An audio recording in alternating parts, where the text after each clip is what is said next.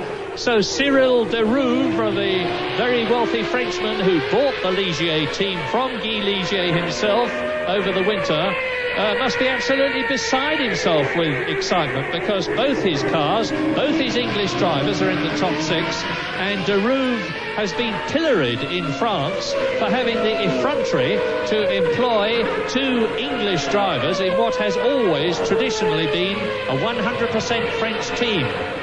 And Mark Blundell is showing that Cyril made the right decision. Third position, but he is some... Michael, that seemed to be a big incident with Senna. Can you tell us what happened?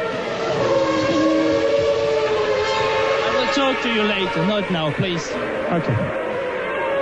Thank you very much and goodbye, says Michael Schumacher, while Jonathan is desperately on everybody's behalf trying to talk to him. But as ever, Michael Schumacher is scrupulously polite, probably not all that cheerful, in view of the way he appeared to have been taken off by Senna, and I'm using my words very carefully indeed. But Alain Prost is now sailing away. It's lap 49. He's 30 seconds ahead of Senna. This is the battle for third. And Derek Warwick has moved up into 8th place, having passed 𝗘𝗚𝗚𝗏𝗃𝗚𝗚. So a steady drive from Derek in the old footwork car. There's a new car on the stocks, but it had rather an inauspicious start at Silverstone last Monday. Derek drove it, and after 2 laps the rear suspension broke, and he had an almighty accident going end over end, but fortunately he was all right, and still looking forward to getting the car built and strengthened up and getting some testing in the new car. Now this battle on the track between Blundell and Leto is not for places that matter. Mark Blundell is securely in third place. JJ Leto, of course, in the Sauber, has rejoined the race and is down in 10th position. And at the moment, there are only 11 cars left out of the 26 who started. It's been a real race of attrition. And Alain Prost on his 50th lap out of 72 looks like winning the South African Grand Prix. Ayrton Senna is 30 seconds behind him, and Senna is 41 seconds ahead of Blundell, with Fittipaldi in 4th place. Gerhard Berger is 5th, and only the top 3 are on the same lap. 6th is Mark Blundell. Then 2 laps behind the leaders is Derek Warwick, who is in 7th place. 𝗘𝗚𝗚𝗏𝗃𝗚𝗚 in the Lola, who is in 8th position. JJ Leto is in 9th place now, and Eric Comas is in 10th place. And that is Philippe Alliot, the Frenchman who drove for Peugeot in sports car racing for the last 2 years. It's not a death aid it's got in his ear. It is the earpiece from the pits to car radio system, which is still legal for 1993 but will not be legal in 1994 because there are enormous changes being made. Well, let's concentrate on Mark Blundell, who is driving an absolute stormer of a race. This is only his 15th Grand Prix, and he's only finished in the points once. Hardly his fault, because the Brabham team he was driving for before, for financial reasons, had got a very poor car. But this is the man, as we look now, Christian Fittipaldi in 4th position. And Christian is the nephew of the great Emerson Fittipaldi, double world champion, Indy 500 winner, USAC champion, the American Championship. And he's the son of ex-Grand Prix driver Wilson Fittipaldi. And I will be going to him in a state of contrition and apology after this race. He's in 4th position, and he's driving the new Minardi with the Ford V8 engine. Last year they used the Lamborghini engine, and they made what seems to have been for them a sensible decision to change to the Ford V8 to join Lotus and McLaren and Benetton using the Ford Cosworth engine.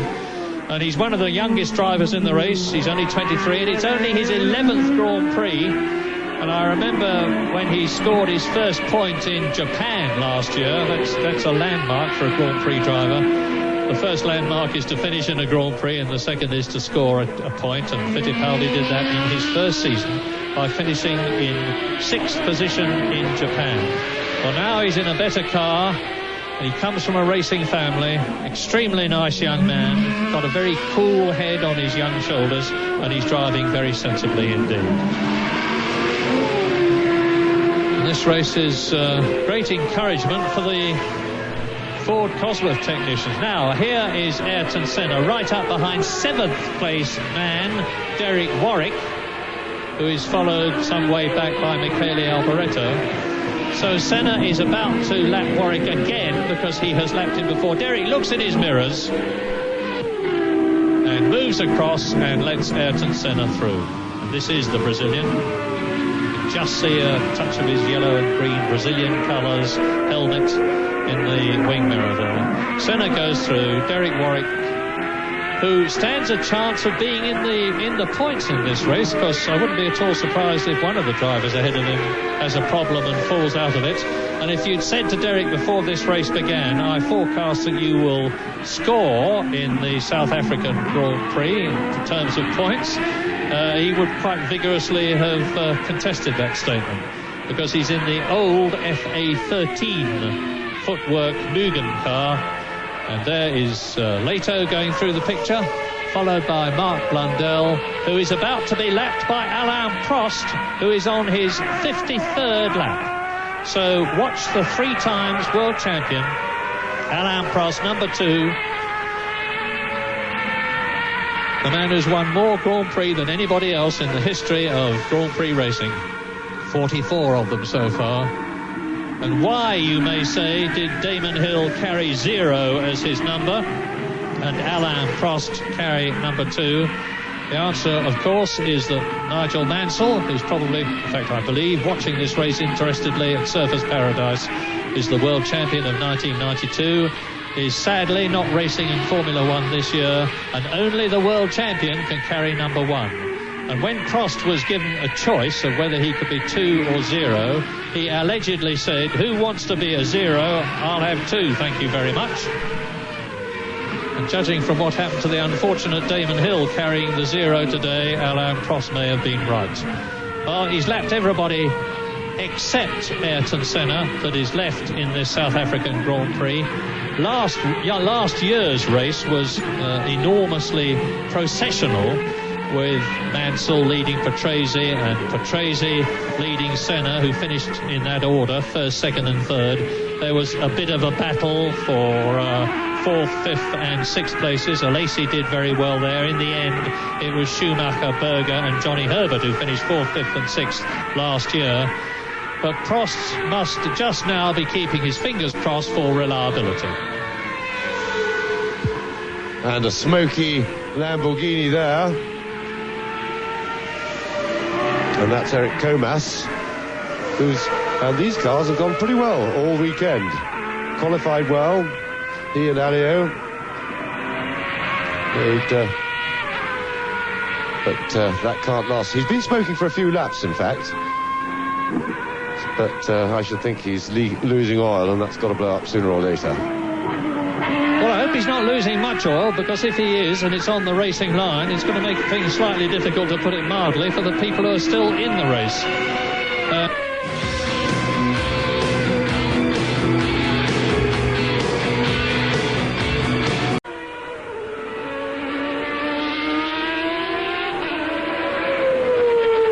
Because we need to have a few finishers in this race. At the present moment, with 𝗘𝗚𝗏𝗃 still running, there are 10 people.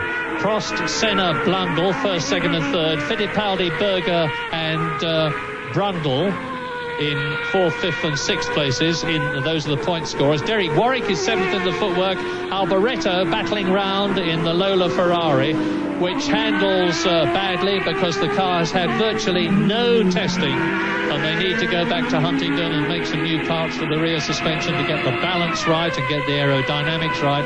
But nevertheless, 𝗘𝗚𝗴𝗶𝗀𝗵 is battling on in 8th position, 2 laps down, as is 𝗟𝗘𝗚𝗘𝗚, who is in 9th place. 𝗘𝗚𝗴 is still 10th, 3 laps down, and those are the only runners left. So there are 16 retirements. Into the pits he comes, and I am sure to retire, in which case that will be just 9 of them left. We've got Capelli out, Michael Andretti out from his first Grand Prix, Damon Hill out as a result of that spin, Zanardi and Herbert out as the result of their coming together. Philippe Alliot is out in the Larousse, Jean Lacey out in the Ferrari, Wendlinger in the Sauber, Schumacher in the Benetton, Patrese in the Benetton, and now Eric Comas in the Larousse Lamborghini. Well, we expected it to be different in the South African Grand Prix this year, and that it has proved to be already. Now, fingers crossed, 9 cars left, and I didn't expect the attrition to be anything like this. It's the sort of thing that you expect at Monaco, but not here to that extent. The Prost still running steadily onwards. Well, at the moment, the 2 top drivers in Grand Prix racing, Alain Prost and Ayrton Senna, continue to run first and second. But they're the only 2 on the same lap, because Marc Blundell in the Ligier Renault will probably be very happy to hold station. There's no point in him speeding up. He's a lap behind the other 2. And to finish 3rd in your first race for a new team would be a very significant achievement, particularly for a chap who's been out of Grand Prix racing for a full year. So the first 3 positions look frozen unless any of them have trouble. Fittipaldi is still in 4th place, and that's the highest he's ever been. That's in the Minardi. Gerhard Berger, by default, is in 5th position, and I don't mean that unkindly, because the Ferrari is probably handling as badly in the race as it did in practice. Harvey Postlethwaite, the team manager, told me this morning that they were marginally better than they had expected to be, but very marginal, he said. Martin Brundle is 6th, Eric Warwick is 7th, 2 laps behind. 𝗘𝗚𝗴𝗶𝗀𝗵 is still in 8th position, and 𝗟𝗟𝗚𝗘𝗚 is in 9th place, and the last runner, well done. You've just seen him passed again by Alain Prost that you're looking at, car number 2. Yes, well, Prost has cruised on to a huge lead now, nearly 50 seconds, and he's still lapping in round about the 1 minute 20 second dead, just under some of the laps. In the late 1:19s, he's got a fastest lap of the race of 1:19.4, and I think he's keeping going at a comfortable speed. He's certainly not pushing, and the Williams is looking a lot more superior today in the race than it did in qualifying yesterday.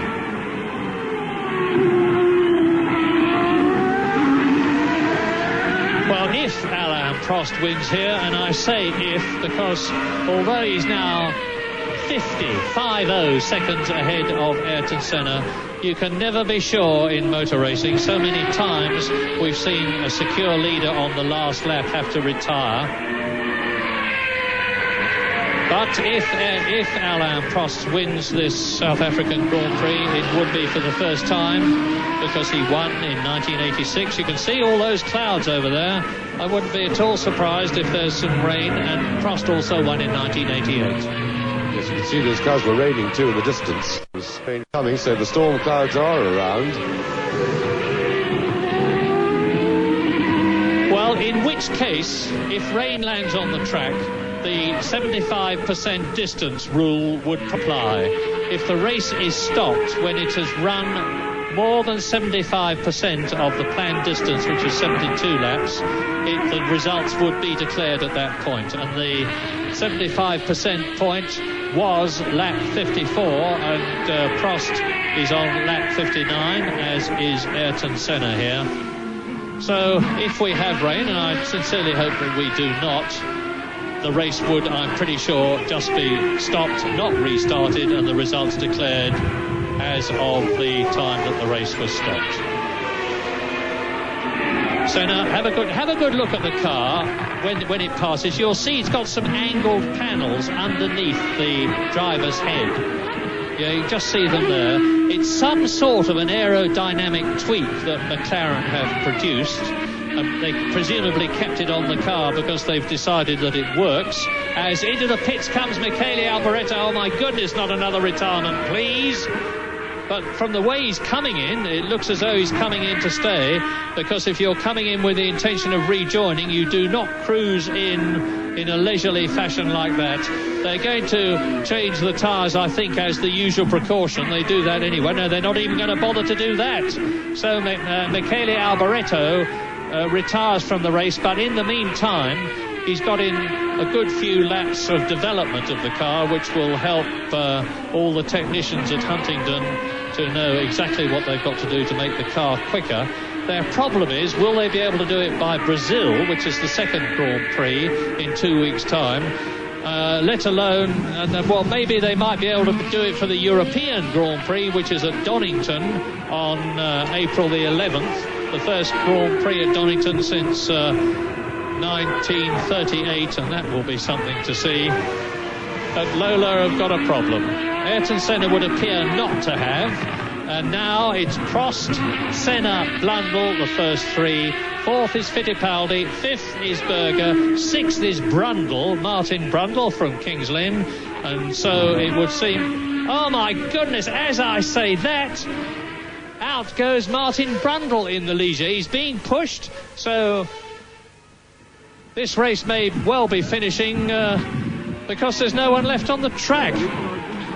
Mark Blundell passes his teammates, and Martin Brundle, who does seem to have all the bad luck in the teams that he drives for, because he had a run of bad luck in the Grand Prix of 1992 when he was driving for the Benetton team. And what's this?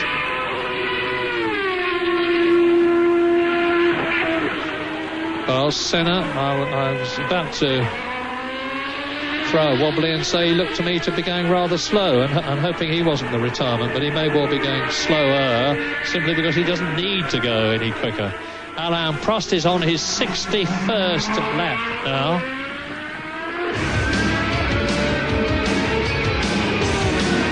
Brought them out from nearby Johannesburg. Ayrton Senna.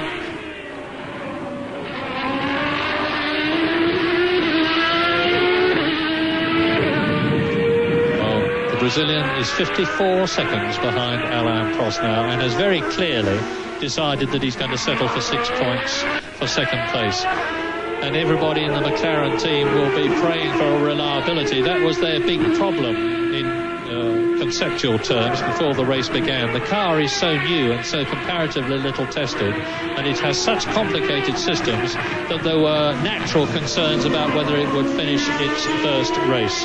Michael Andretti didn't, but that was no fault of his. And Ayrton Senna cruises on into his 62nd lap, so there's another 10 to go. And Alain Prost goes on his victorious way. What does this mean as far as Williams and McLaren are concerned? Well, it would seem that the Williams FW15C, the new car, although the third version of it, so intense has been the development, has still got very much the edge over everything else. Last year it was Mansell and Patrese that were showing everybody the way. This year it's Prost. Damon Hill, I'm pretty sure, would have climbed his way up through the field had not he been nerfed by Zanardi. But the McLaren with the new car have driven a fine race. Ayrton Senna holding that second position and settling for second place. The Ligiers have done well because they're the only team with both cars in the top 6 places, and somebody preparing for it's nobody preparing for a tyre stop. It's 𝗟𝗚𝗏𝗏𝗏.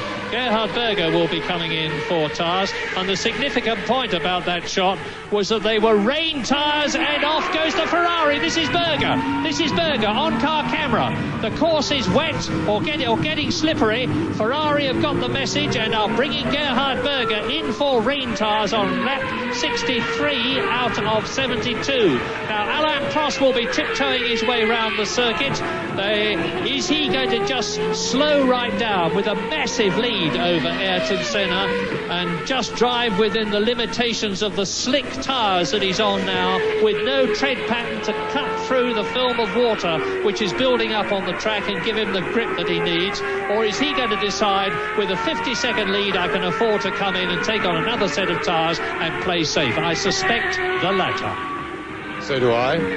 But it's only raining on one little bit of the circuit at the moment, I think, because if at all, and it's not, there's no rain here looking out of our window, and it may be that we just caught the edge of a shower. And looking around, I can't see the rain in the background there, and that's some distance away.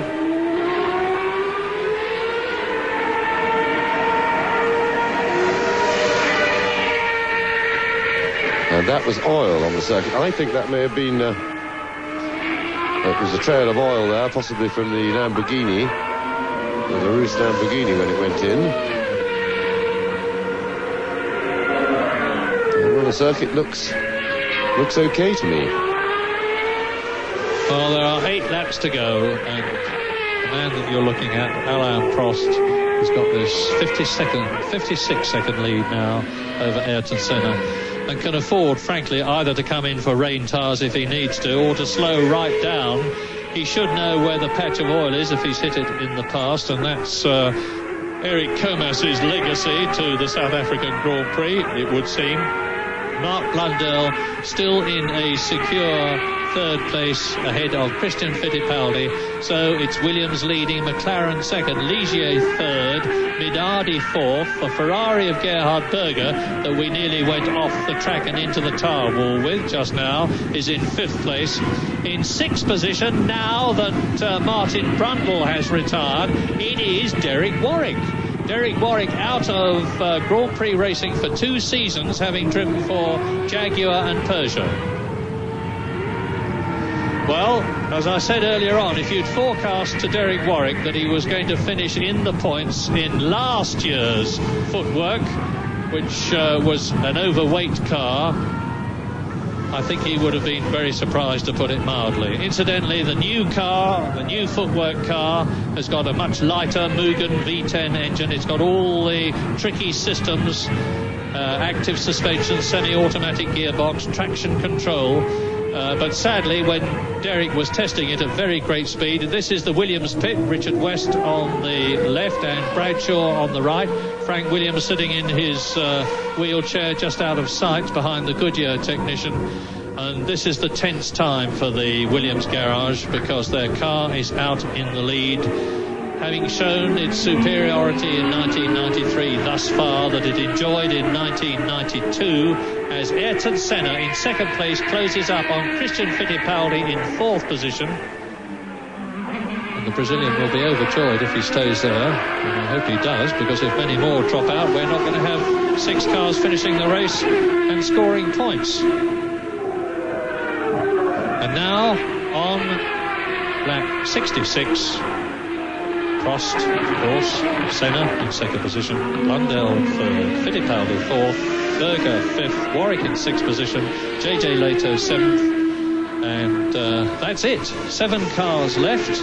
Martin Brundle out of the race. Alain Prost has made the fastest lap so far, 1 minute 19.492, and that compares with last year's lap record of 1 minute 17.5. So it's 1.9 seconds slower. But Prost has not been pressed at all since he took the lead from Ayrton Senna, and he's on those narrower tyres. He has less downforce. He's probably pacing himself very carefully indeed now, with the course being slippery in parts, and Ayrton Senna has now lapped Christian Fittipaldi, who is in 4th place in the Minardi, and I am delighted for Minardi. I'm just trying to...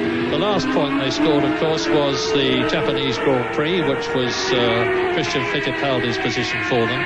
But this little Italian team is one of the typically sporting, smaller teams that is always struggling for enough funds to keep the team going. And it was to help them that, rightly or wrongly, and it's a matter of considerable debate, all these changes have been made this year to reduce the number of tyres the cars can use, to reduce the amount of practice they can have, to limit the use of the spare car, and also even greater changes next year, which are planned. I don't know whether it's going to happen, but the plan is to ban all the complicated electronics which some people say drive the car rather than the driver.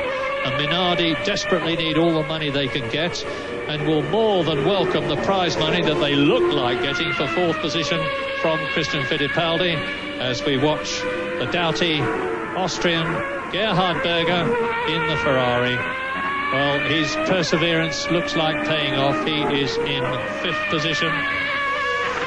Car number 28 in his 132nd Grand Prix.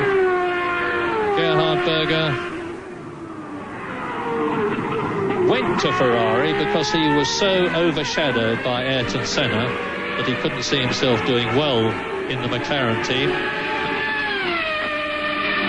And he therefore went to Ferrari, and he chose just the right time to do it, the Belgian Grand Prix last year. I say he chose just the right time to do it because he is undoubtedly, as a result of that, the highest paid driver in Grand Prix racing. Ferrari desperately needed somebody good to accompany Jean Alesi, having fired Ivan Capelli. They paid top dollar, as it were, to get Gerhard Berger. Prost's getting more. Prost gets considerably more, but they keep quite quiet about that, in fact. But certainly, but then Prost's deal, to be fair, Murray, was done a long time before that, when there was more money around. But you're quite right in that Gerhard Berger got the last of the big bucks. Because now there is, I understand, a sort of unofficial limit that the Grand Prix drivers' maximum pay is to be limited to £5 million a year. We should be so lucky. But not many of them get that. $5 million a year, I'm sorry, which makes it even worse for the poor devils, doesn't it? Alain Prost, then. He is the top man in terms of money. He's the top man in terms of the race at the moment, and he's only got laps 69, 70, 71 and 72 to do here at Kyalami. So 4 more 2.65 mile laps after what will be, if he finishes where he is, and I'm always very careful about not saying anybody's going to win the race, because you never know until they see the checkered flag. But it would be a quite incredible return to Grand Prix racing after having been out for the whole of 1992. He kept himself very fit indeed, primarily... Oh, hello, there's a great flash of lightning overhead as I say that. Prost has kept himself very fit indeed, primarily by cycling anywhere, everywhere, up the mountains and down again. But fitness is one thing, race experience is quite another. And when he came back to testing, he found that the first thing that always tends to go when you stop racing a car, your neck muscles had gone in his case, and he had to work very hard to build them up again. I bet he's glad he's persevered. He's on lap 70 now. Patrick Head is going to be delighted. That is the technical director of the Williams team, who shares responsibility with Frank Williams himself for running what is one of the most successful Grand Prix teams of all time, and who won the Constructors' World Championship by an enormous margin last year. They were 65 points ahead of McLaren, who finished in second place, thanks to those 10 victories. Well, I don't know if you can see the lightning, but it's really flashing in front of the box here. It's getting blacker and blacker, but But Alain Prost now still on his 70th lap, which he's very soon to finish, with then only, well, you can see the skies up above, with only 6 or 7 miles to go, could afford to back right off and really tiptoe round. You saw the car step slightly out of line there, active suspension notwithstanding. And that's another of the things that Alain Prost has had to learn to master, because he didn't have active suspension in Ferrari when he drove for them in 1991, and which Gerhard Berger, going through the picture, does there. And Prost is now on his 71st lap. And it is, we've just had a message from Jonathan Palmer in the pits that it is beginning to rain. And in the immortal words of Jackie Stewart, I can see a few wee spots of rain myself on the track. And that's the helicopter picture, and you can see that it is looking very, very unpleasant indeed in weather terms around Kyalami, between us and the city of gold, Johannesburg. And you can see now the spray coming up from the tyres as Alain Prost dives inside Gerhard Berger. But very soon the Frenchman will be starting his last lap to win, I hope. Well, you can see the rain on the screen now. It is starting to come down very hard indeed. Prost slows down. Gerhard Berger closes right up on him. And behind Gerhard Berger is Derek Warwick. Well, now this is starting to get very exciting for the race. Derek Warwick tries to pass Berger, but don't get too excited about it, because he's 2 laps behind the Austrian in the Ferrari. But you're looking at the first man now, the 5th man now, and the 6th man now. That's Alain Prost, Derek Warwick and Gerhard Berger in respectively Williams, Footwork and Ferrari. And Alain Prost is going to crest the rise. He goes over the line, and he is now on his 72nd and last potentially victorious lap. Yes, well, he can certainly afford to tiptoe right round. I think that's the drive-round circuit, and the rain is really tipping down there, but we're on the last lap. Prost, the secret when riding on slick tyres in these conditions is to change right down in the gearbox. It's the only way a driver can really know that he's going slowly enough. But Prost, with all his experience, the wisdom is, and there's the lightning flicking across the screen, and the clever way to do it is to put the car right down into first gear. And that looks pretty unpleasant, but luckily they haven't got long. Well, just look at it. Who would have thought that this was going to happen yesterday and the day before, when we had the most marvellous weather and nothing like this. But it's only a few yards now for Prost. Let's hope he doesn't do anything daft, but he's most unlikely to with all his experience. He will stay behind JJ Leto and Derek Warwick. Derek Warwick is going to finish in the pits. In the points. Hopefully not in the pits, but there's Berger. Berger is out. Gerhard Berger goes off. And Leto, I think, is challenging Warwick for his, now 5th place. Oh, my goodness. Prost looks like winning second. Senna looks like finishing second. They're both a lap ahead of Mark Blundell, who is in 3rd place. And Warwick is still staying ahead of Leto as Prost tiptoes out of the last corner of the South African Grand Prix and wins it. And I think Leto just pipped, in a real photo finish, pipped Warwick on the line for 5th place. But it was difficult to see from the angle we were looking at. Yeah, I'm just trying to work out in my mind how it will go in terms of laps, because Alain Prost had not actually finished the race when Leto and Warwick went across the line. But anyway, here is Ayrton Senna, and there is a very happy Williams garage with Frank Williams himself, knowing that one of his cars has won the South African Grand Prix.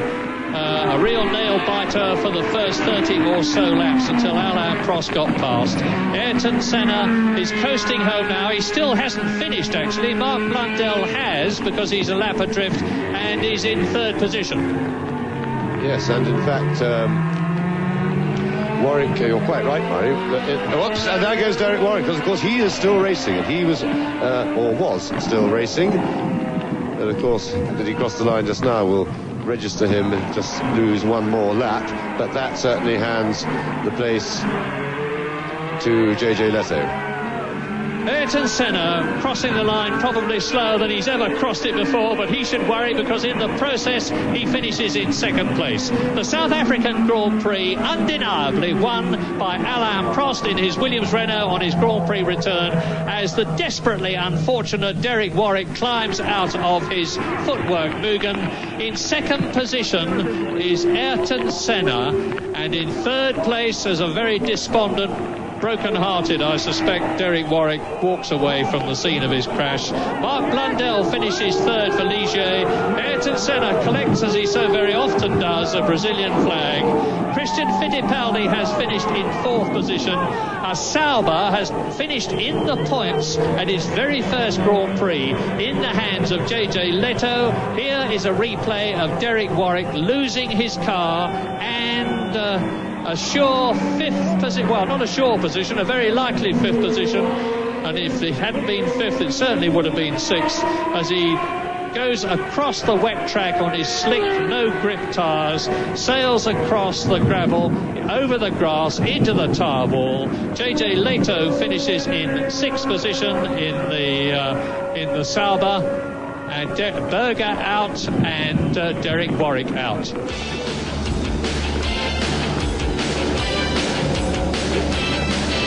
The winners are up on the podium. There he is, Ayrton Senna. I mean, the big question mark is whether he will stay with McLaren. He vowed if he couldn't be competitive, he wouldn't hang around. Alain Prost, a triumphant return for him. Mark Blundell, first time on the podium ever. Fantastic result. Mark Blundell is a fantastic driver. I mean, I saw him a couple of years ago when he was in the Brabham team with Brundle, and I rated him very highly indeed. All right, well, there's the results. You can see Alain Prost out of retirement after a year, first up winner in the Williams, 10 points for them. Ayrton Senna, fantastic comeback for him, I guess, after 3 months of doing nothing on the beach in Brazil. Mark Blundell, great effort for him. And Christian Fittipaldi, continues to impress. 𝗟𝗚𝗚𝗏𝗃𝗚𝗏 in that Sauber, and Gerhard Berger in the Ferrari.